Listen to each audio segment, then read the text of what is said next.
Hi, I'm Keegan Morgan. And I'm Daniel Maz. And welcome to Car Combine. We currently have a website under development. But we'll have more news regarding that in the future. In the meantime, let's check out this 2021 Ford Mustang Mach-E. Thank you to Rose City Ford in Windsor, Ontario for allowing us to check out this vehicle. Rose City Ford has a great selection of new and certified pre-owned vehicles and is a certified SVT dealership. If you want to buy this Mach-E or any other Ford, please contact Rose City Ford with the information in the description below. Now, in late 2019, Ford did something rather unexpected and released a new Mustang, except in the form of a crossover and electric. In an official statement, Ford claimed that they wanted their car to be as desirable as a Tesla, thus bearing the name Mustang, so that they can draw in more clients.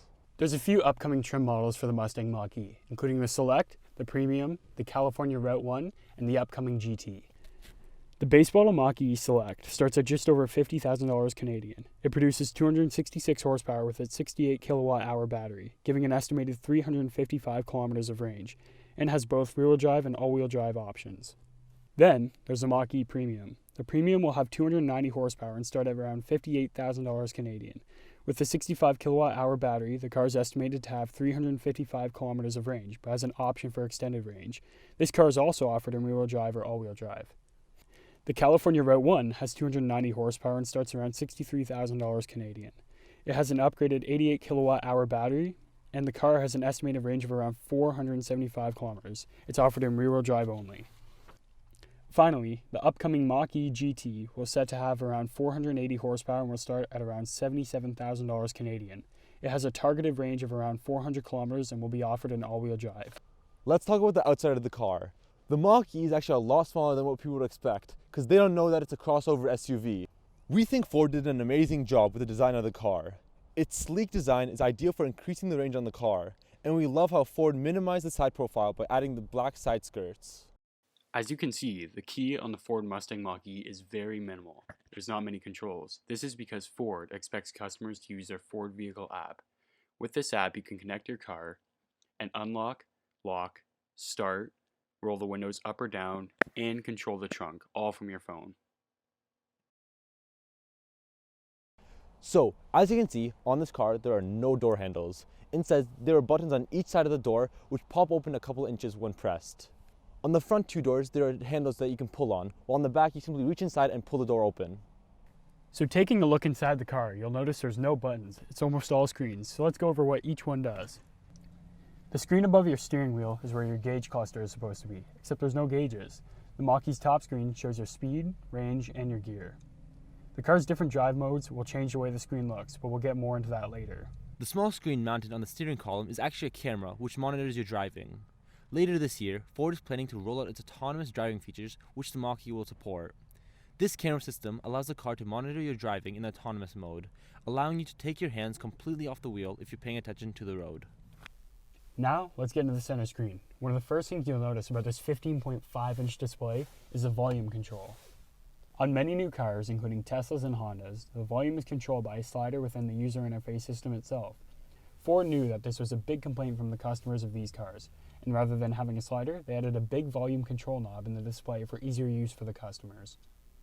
So now let's talk about the creature comforts within this vehicle. As you can see, in the front seats, there's a lot of shoulder room and it's really comfortable. We have a lot of arm space, a lot of storage, and plus a wireless charger. Although being a small crossover SUV, there's actually a lot of legroom for each passenger within the back seat. This allows for all three passengers to ride with comfort throughout the ride. Though this is a small crossover SUV, do not be worried about storage. As expected, you have your rear trunk like usual, but thankfully, being this is an electric vehicle, in the front you have your Frunk for extra storage space. Now, a lot of controversy surrounds this car, but Ford claims that they wouldn't name it a Mustang unless it drove like one. Let's go find out. So behind the wheel of the new Mustang Mach-E, we have three different driving modes: Whisper, Engage, and Unbridled. Whisper is your quiet, most economical mode. It'll give you the most range. Engage, it's a bit more comfort, like normal driving standards. And Unbridled is the most power, the most fun you'll have when driving this car. The braking is a bit tougher on Unbridled. It starts decelerating as soon as you let go of the pedal. Sort of similar to one pedal driving, but not exactly.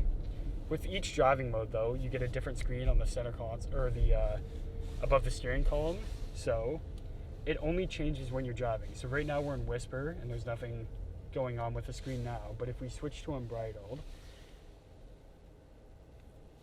and you wait until we accelerate, you can see on the screen there's lines coming up on the top left and right corners. This is a cool feature, you know, changing the different display modes based on which driving mode you're in, giving you a more sporty look when you're in unbridled and a more comforting look in whisper mode. Accelerate a tiny bit and then feel how it feels. This can The go. car, it's That got a can go lot of power. really- yeah. So it does have the acceleration of a Mustang, that's for sure. The instant torque helps a lot. That's, wow. We'll have to check out, you know, the handling. 120 around the corner. No, definitely not.